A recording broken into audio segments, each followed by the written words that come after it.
Hello, this is Dr. Grande. Today I will analyze the case of Charlie Sheen. He is the subject of a documentary on Netflix titled AKA Charlie Sheen. First I will look at the background of this case, then offer my analysis. Carlos Erwin Estevez was born on September 3, 1965 in New York City. He would later use the name Charlie Sheen. His father, Ramon Estevez, was an actor who went by the name Martin Sheen. His mother, Janet Templeton, was an actress as well. Charlie had three siblings, Emilio, Ramon, and Renee. All three were actors, with Emilio Estevez being the most famous among the three. When Charlie was young, his family moved to Malibu, California. As a teenager, Charlie attended Santa Monica High School. During his time there, he and his brother Emilio, as well as their friends Sean Penn and Rob Lowe, made amateur movies using Super 8mm film. Right before Charlie was supposed to graduate from high school, he was expelled because his attendance and his grades were terrible. This is when he decided to be an actor and selected the stage name Charlie Sheen. Charlie's first movie was Grizzly II: The Revenge in 1983, a horrible film which was not actually released until 2020. The revenge referenced in the title wasn't against a bear, it was against the audience. It's too bad they did not delay the release a little longer, like a few thousand years. Charlie claimed that he was offered the role of Daniel LaRusso in the 1984 movie The Karate Kid, but gave it up due to his commitment to be in Grizzly II. In 1984, 19-year-old Charlie had a daughter with his former high school girlfriend. Charlie continued with his movie career. He appeared in the action movie Red Dawn and had one scene in the comedy Ferris Bueller's Day Off. His big break did not come until he starred in the 1986 war movie Platoon. After this, Charlie experienced quite a bit of success. For example, he had a leading role in the 1987 movie Wall Street. He was in Young Guns in 1988, along with his brother Emilio Estevez, and he hit a home run with the 1989 movie Major League, playing Ricky Vaughn, the Wild Thing. Over the next few years, Charlie was in the 1991 movie Hot Shots, a sequel to that movie in 1993, and a sequel to Major League in 1994.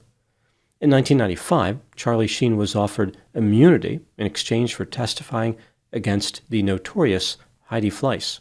She was well known for running a prostitution ring in Los Angeles.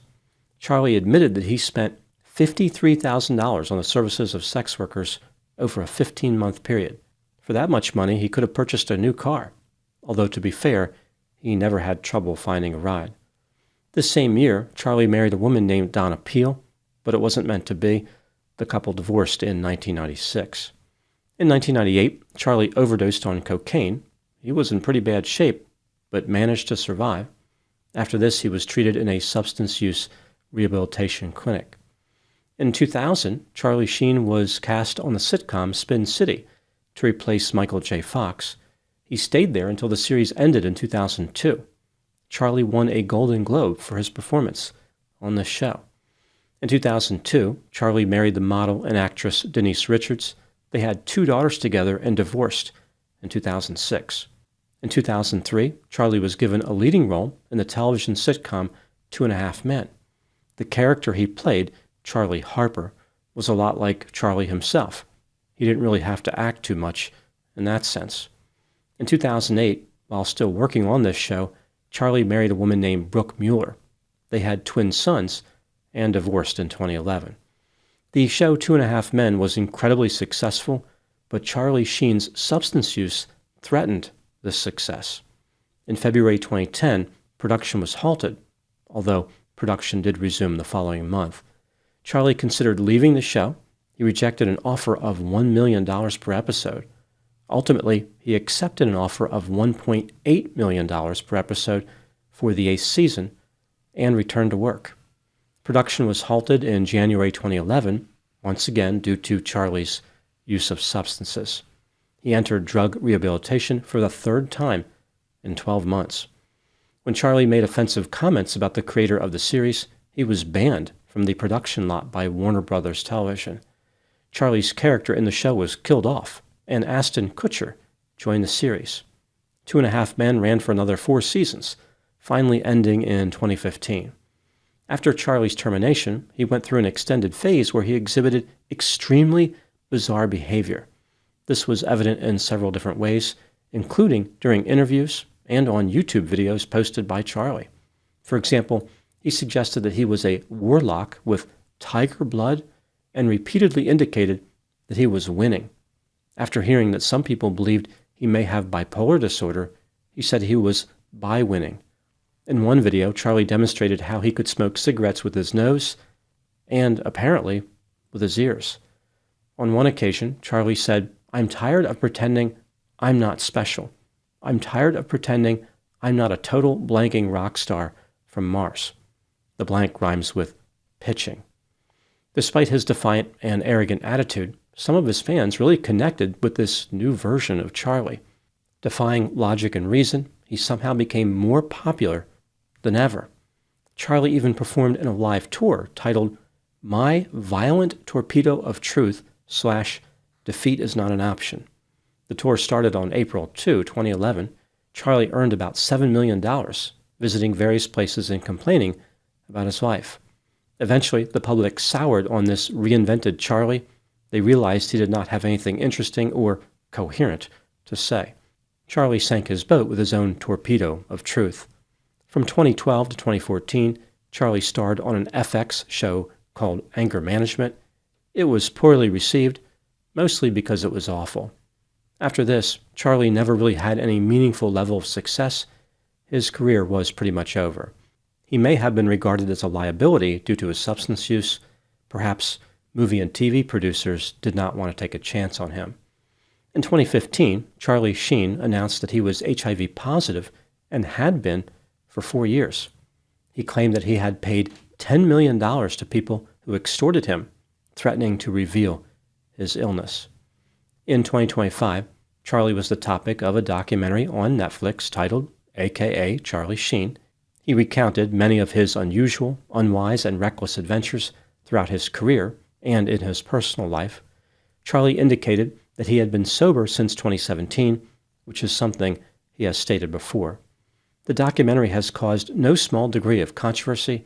Some people believe that Charlie Sheen has successfully reinvented himself and turned his life around. Others are more skeptical. Now moving to my analysis. Here are my thoughts on a few areas that stood out to me in this case. Item number 1. During Charlie's early years, he really appeared to have an idyllic life. If people could go back and select or construct a perfect childhood that they could have lived instead of the one they actually lived, many people would pick an upbringing pretty similar to the one that Charlie Sheen experienced. He had a tremendous number of advantages. His father was a famous and wealthy actor. The family lived in Malibu, California. Charlie spent his time making amateur films with people who would end up being movie stars someday. It appeared to be a carefree life filled with nothing but positive and creative experiences. Charlie did not appear to be bound by many restrictions, which isn't always good, as evidenced by his horrendous attendance record in high school. In addition to having a father with Hollywood connections, Charlie was physically attractive and had a decent level of charisma. This allowed him to achieve success in the world of movies and television. In my opinion, Charlie Sheen was never really that great an actor, but during his early years he did pretty well with dramatic roles, like in Platoon and Wall Street. In many ways, Charlie was living the dream. Everything was handed to him, and all he had to do was accept it and avoid violating societal norms. That last requirement proved too burdensome for Charlie. His substance use, party lifestyle, and recklessness threatened to destroy everything he had. Amazingly, however, many of the times when Charlie catastrophically failed, he ended up becoming more successful. He ended up victorious despite his bad behavior, and sometimes came out ahead because of his bad behavior. For example, when his substance use threatened to destroy 2.5 Men, the show gave him more money. He was the highest paid actor in history at $1.8 million per episode. In one interaction after another, Charlie learned that no matter what he did, he was going to be crowned a champion. All the accusations that were made against him, some of which may have been untrue, did not seem to damage his career at all. Charlie Sheen was invincible, or at least it appeared that way. Item number 2. Several people who knew Charlie participated in the documentary, including his brother Ramon, Heidi Fleiss, his ex-wife Denise Richards, his ex-wife Brooke Mueller, Chris Tucker, Sean Penn, and John Cryer, his longtime co-star from 2.5 Men. In a curious twist, Martin Sheen and Emilio Estevez did not participate. I think the contribution of Denise Richards really spoke to the effect that Charlie had on some women, because it was clear that she maintained strong feelings for Charlie. There is something about Charlie Sheen. He had this same effect on a number of women throughout his life. I also thought that Denise appeared to be a sympathetic character, especially when she mentioned that she had taken care of the 2 sons who Charlie had with Brooke Miller. The contribution that Sean Penn made in the documentary, at least in my opinion, was useless and unnecessary. He could have been cut out of the show completely, and nothing of value would have been lost. There's a sense that Sean believes himself to be some type of philosophical genius. He is there to share the words of wisdom with the audience, but all he did was embarrass himself. The most insightful contribution was made by John Cryer. I almost felt like he was the voice of reason, reacting in a way similar to how most people would react. The documentary was talking about all these bizarre stunts that Charlie managed to get away with, as John was reminding the audience that this is not normal. Nobody should be able to get away with things like this. Referring to Charlie, John said, quote, "He just can't help but set that house on fire, and I didn't want to be part of that cycle. I'm not here to build him up, and I'm not here to tear him down, but I sure hope this doesn't go bad," unquote. After watching John's contribution to the documentary, Charlie responded by saying, quote, "It was really cool to hear from his perspective. He was in the line of fire with all that stupid blank going on, and it was affecting him and his family and his career and all that. I can't debate anything that he said," unquote.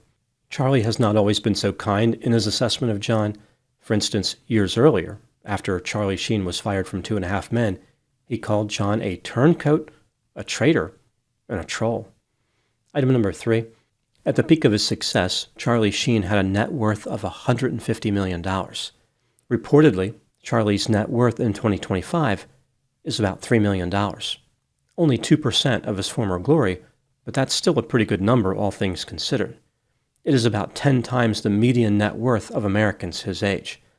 This is yet another example of how Charlie Sheen cannot seem to lose.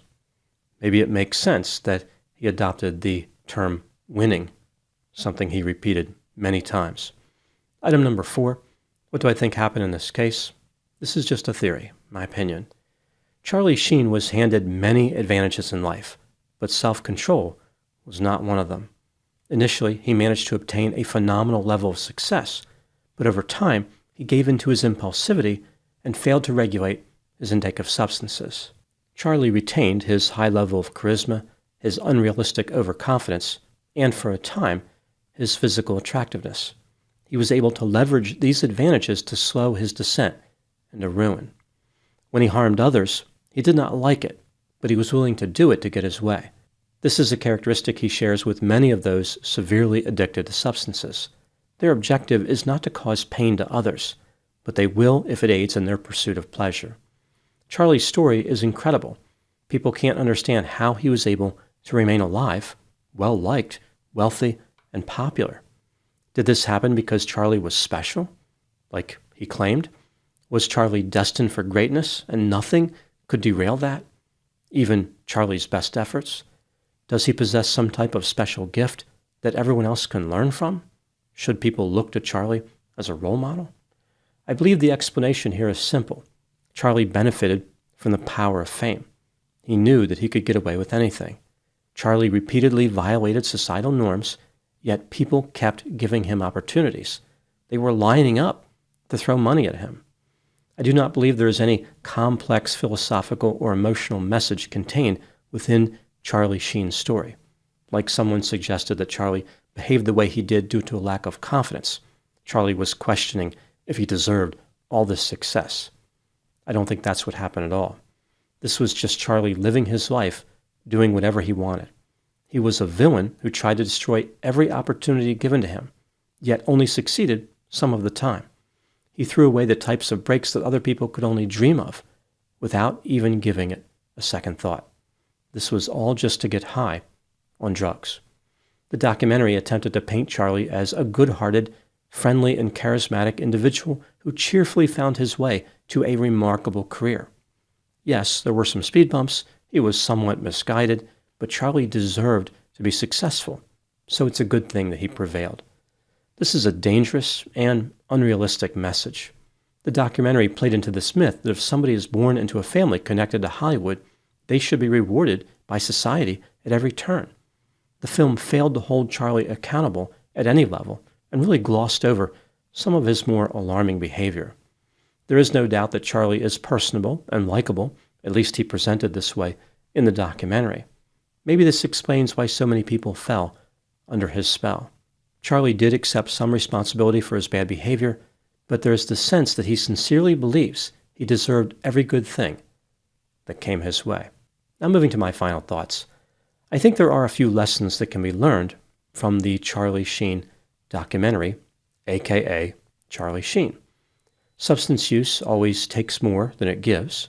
Celebrities can dazzle, but being starstruck is illogical and unproductive. Physical attractiveness opens doors, but it is no substitute for wisdom, insight, or restraint. Every so often, a celebrity behaves like a wrecking ball and leaves a trail of destruction. And yet, no wrecking ball deserves to be crowned the hero of the story. Those are my thoughts on the case of Charlie Sheen. Thank you so much for watching. I'll talk to you soon.